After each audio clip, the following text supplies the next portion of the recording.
জাফরুল্লাহ চৌধুরী এমন একজন মানুষ যার পুরোটা জীবনই নানান কীর্তিময় আখ্যানে সমৃদ্ধ। এই রকম সংক্ষিপ্ত পরিসর আলোচনায় তাকে উপস্থাপন করা কিংবা তাকে নিয়ে আলোচনা করা কঠিন। মূলত আজকে আমরা তাকে স্মরণ করছি, শ্রদ্ধা জানাচ্ছি। মূলত আমাদের বর্তমান সময়ে তার যে প্রয়োজনীয়তা ছিল এবং আছে সেটাকে অনুভব করার চেষ্টা করছি। একটু আগে জনাব বদিউল আলম মজুমদার যে কথাটি বললেন, প্রায় প্রত্যেকেই কম বেশি সেই উচ্চারণ করেছেন। ডক্টর জাফরুল্লাহ চৌধুরীর অসংখ্য গুণ আমরা আজকের বাংলাদেশে দাঁড়িয়ে যেই দিকে যাব সেইখানেই ডক্টর জাফরুল্লাহ চৌধুরী কোনো না কোনো ভাবে উপস্থিত হন। তার চিন্তা নিয়ে, কাজ নিয়ে, ব্যগ্রতা নিয়ে মানুষের পাশে দাঁড়ানো এবং মানুষের সার্বিক কল্যাণ করার একেবারে চিন্তা কাজ নিয়ে। কিন্তু এই বৈশিষ্ট্যগুলোর মধ্যে সবচেয়ে বড় যে বৈশিষ্ট্যটা, জাফরুল্লাহ চৌধুরী সার্বক্ষণিকভাবে একজন মুক্তিযোদ্ধা। 1971 সালে তিনি একদিকে যেমন ফিল্ড হাসপাতাল করেছেন, আবার বাংকারের যুদ্ধ করেছেন। চিকিৎসা দেওয়া এবং যুদ্ধ করা দুই কাজ একসাথে করার এক বিরাট গৌরব তার ছিল। আমি আমার জীবনের সামান্য অংশ জাফরুল্লাহ ভাইয়ের সাথে ঘনিষ্ঠভাবে কাজ করতে পেরেছি, সেটাও জাফরুল্লাহ ভাইয়ের জীবনের শেষ দিকটায়। এটা আমাদের জন্য দুর্ভাগ্য যে আরো বেশি সময় তার সাথে কাজ করতে পারিনি।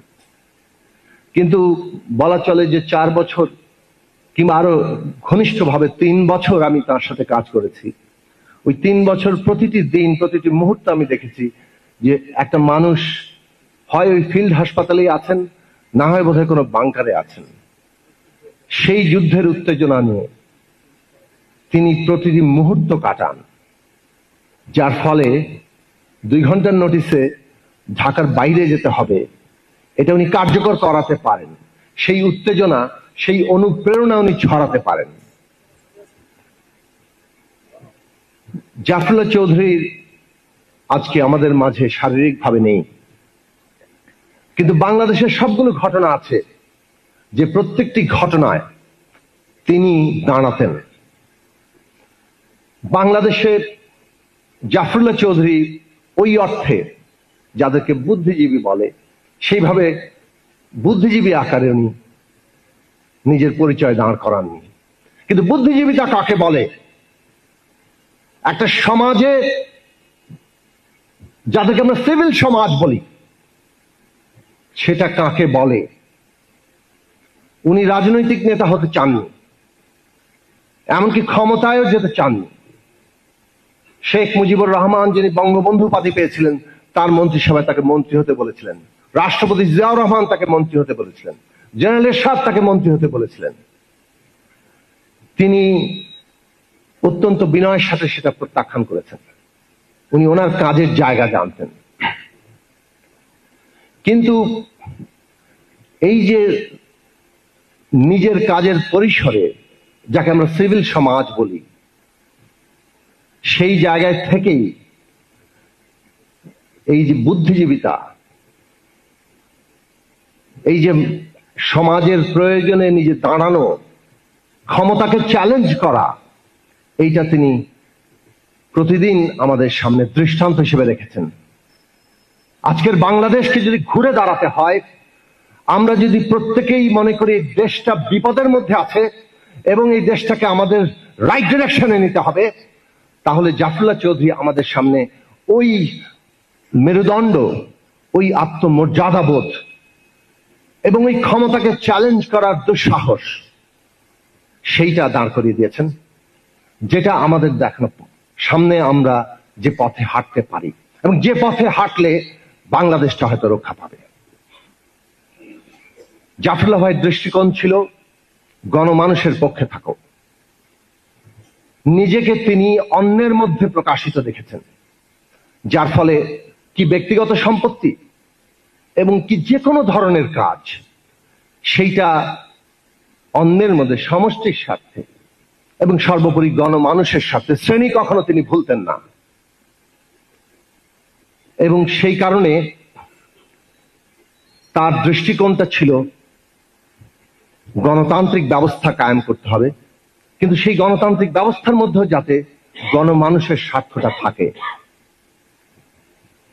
উনি চেয়েছিলেন গণমানুষের দল গড়ে উঠুক, হতাশ হয়েছেন, কিন্তু আবার শেষ পর্যন্ত আমাদের মতো কিংবা আমাদের চাইতেও অনেক তরুণতর, নূর রাশেদরা যখন রাজনীতি করতে আসে কিংবা তার চাইতেও তরুণতররা আসে, তাদেরকে উনি খুঁজে বেরিয়েছেন, তাদের সাথে দাঁড়াতে চেষ্টা করেছেন যে কোথায় সম্ভাবনা আছে, কোথায় আবার তরুণরা নতুন করে দাঁড়াবে, নতুন একটা স্বপ্ন সামনে রাখবে, সেই দল আবারও গড়ে উঠবে।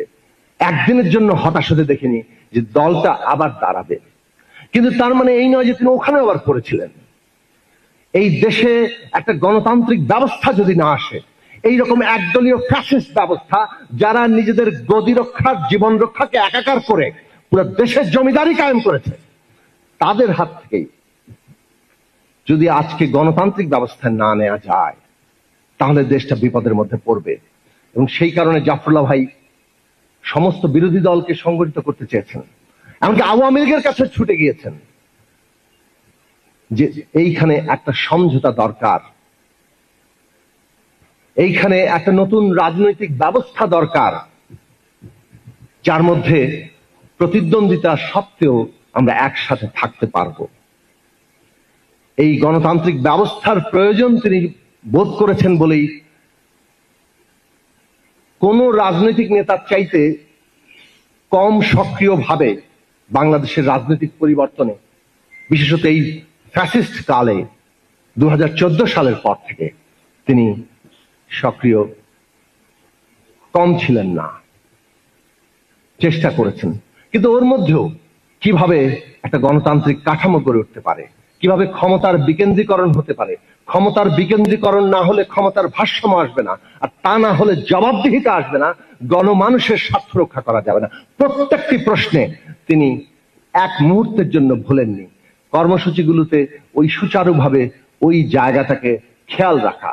আজকের দিনের তরুণরা যদি সমাজ পরিবর্তন নিয়ে সামান্য ভাবনা ভাবেন, ডক্টর জাফরুল্লাহ চৌধুরী কিভাবে একটা বৃহৎ রাজনৈতিক ক্ষমতার তুমুল দ্বন্দ্বের মধ্যেও নিজের গণমানুষের স্বার্থ এবং তার সেটাকে রূপায়ণ করার যে কর্মসূচিটা, সেটা যে কখনো ভোলেন নাই, সেই শিক্ষাটা আমি মনে করি আমি যতদিন রাজনৈতিক কাজ করব সেটা আমার জন্য সবচেয়ে বড় শিক্ষা।